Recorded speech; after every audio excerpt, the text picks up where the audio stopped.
Our position is that a political process must be based on the Geneva I principles, which call for the establishment of a transitional council, which will take over power and maintain the institutions of the state, both civil and military, draft a constitution, and hold elections in order to arrive at a new future. We have maintained that Bashar al-Assad has no role in Syria's future and that he must leave at some point in this process.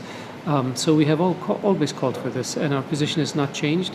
We have also called for the withdrawal of foreign forces from Syria. We believe that the Iranian forces, for instance, are occupying forces in Syria.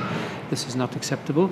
We have reiterated this position today during the meeting.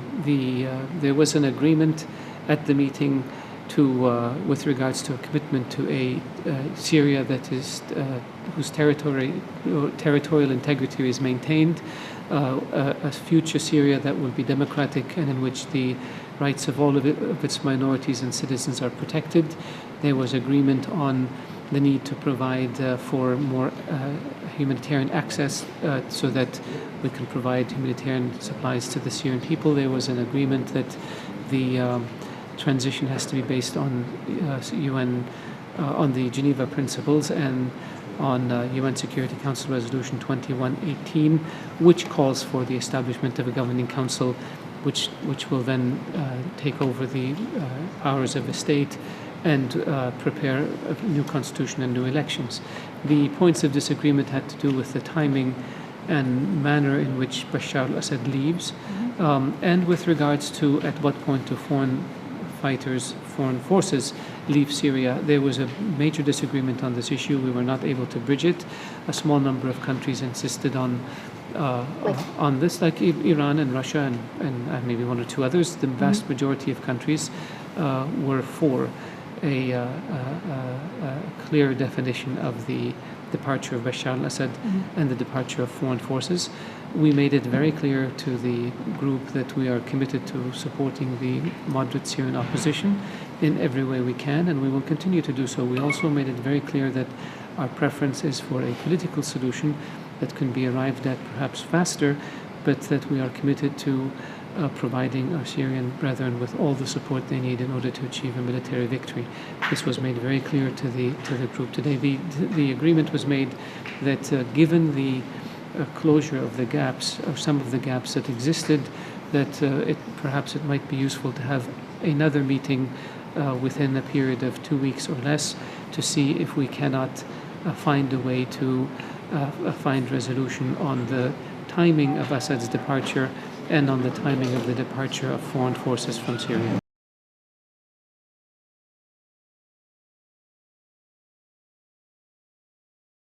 Bashar al-Assad is a criminal. He's single-handedly responsible for the murder of more than 360,000 innocent Syrians. He has displaced 12 million of his own people. He has led to the destruction of his country.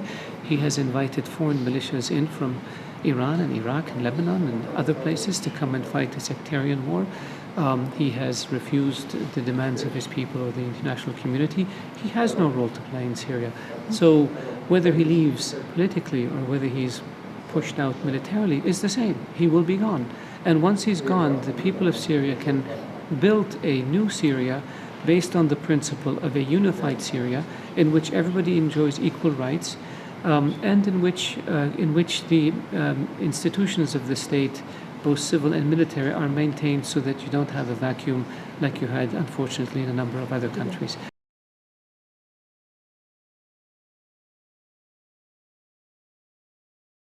The Houthis are Yemenis.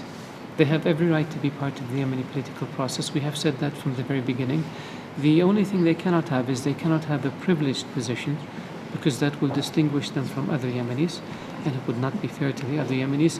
And they cannot have a militia outside of the institutions of the state. Other than that, they have every right to be part of the political process, like every other Yemeni.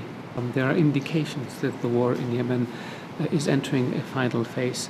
Those indications have to do with the acceptance of both the Houthis and former President Saleh of UN Security Council Resolution 2216.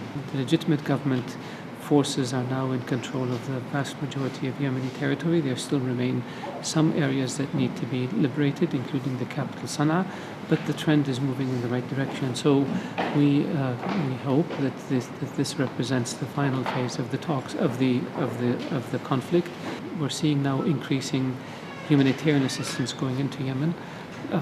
We're working with the United Nations and other organizations to facilitate the supply and distribution of humanitarian assistance to Yemen. We are working on opening all of Yemen's ports to commercial traffic, and this is going very well, thank God, and it's helped, and it will help to ease the humanitarian situation that Yemen is facing. So we're hopeful. I would expect that in the final phase of any conflict, you have some ups and downs, and you have people who walk out of talks, and you have people who walk back into talks. And I guess that's natural when you look at the history of conflicts and conflict resolution.